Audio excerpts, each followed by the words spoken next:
What's up guys? I got a new interesting gadget in my hands. Some say that this is a camera with a smartphone attached to it.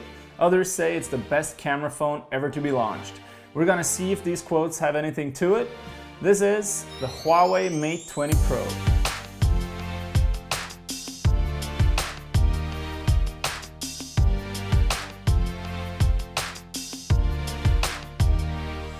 We've tested this thing for a couple of days now, and we learned that there are more things worth mentioning about Huawei's new flagship phone than just the camera.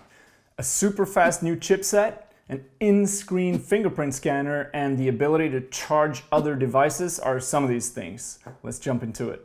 Starting off with the general looks of it. It's got a metal frame and it's got curved glass both on the front and on the back. It's curved on all four sides, making it look great, but it can feel a bit slippery in your hands. A little detail I just love is the red power button. As you can see, there's a notch at the top here to cover the selfie lens and the flash. Luckily, this is easy to remove because I think it looks better without the notch. It's got a 6.39-inch AMOLED QHD Plus display. The colors are really vibrant, the black levels are deep. It's got 539 ppi, which looks incredible with HDR material. Like his little brother, the P20 Pro, the Mate 20 Pro does not support mini jack, but it comes with this little USB-C dongle so you can still use your old wired headphones. It also comes with a set of earplugs. As you would expect from a flagship phone these days, the Mate 20 Pro is also IP68 certified, so it can handle being underwater for a little while.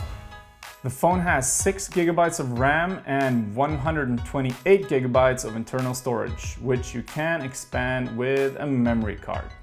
And Huawei has moved away from the old standard microSD cards and over to nano. The phone is equipped with Huawei's new Kirin 980 chipset, making it super responsive and fast. But moving over to an even larger upgrade, the battery, where this thing is a beast. It's got a 4200 milliamps battery, which is larger than most other phones on the market right now. It's also compatible with fast charging, and this time it actually comes with a supercharger in the box, so you don't have to get that separately. And what the supercharger does is that it utilizes 40 watts instead of the standard 15 watts, making your phone charge from 0 to 70% in just 30 minutes. That's impressive. But the probably coolest thing we can say about this battery is that it does wireless reverse charging. And that means that you can charge other devices with this phone. You can charge other phones, earbuds, anything that supports wireless charging. This feature is awesome, but it has its limitations. The positive thing is that you can charge pretty much anything compatible with wireless charging. The downer is that it works really slow. This next feature, I just love it, the in-print fingerprint scanner. Quick and easy, does not take up any additional space, and is placed conveniently in the middle of the display. You can also use the fingerprint reader for your safe folder or for logging on to stuff online. The phone has a 3D depth sensing camera on the front for face unlock, making it even safer to log in because it can't be fooled by prints or other 2D replications of your face. But what if you have a 3D print of your head? Well...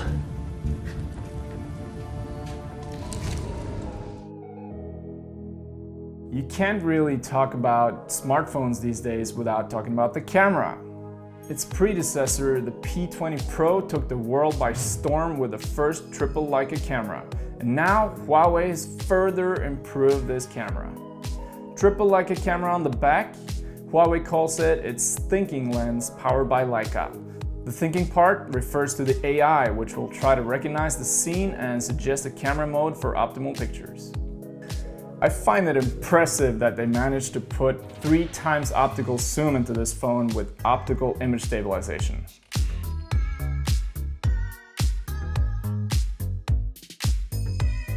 Damn, they cranked up these megapixels on this phone. It's got a 24 megapixel f2.0 selfie camera.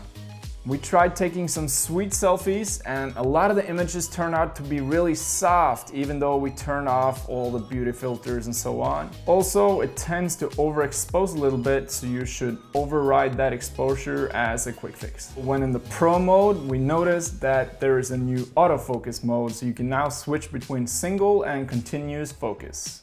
Pretty neat. We found some cool hotkeys or shortcuts hidden in this phone. For example, the phone has a screen recording software pre-installed, which you can initiate by knocking 2 times with 2 knuckles on the display. You can enter the same mode pushing volume up and the power button at the same time.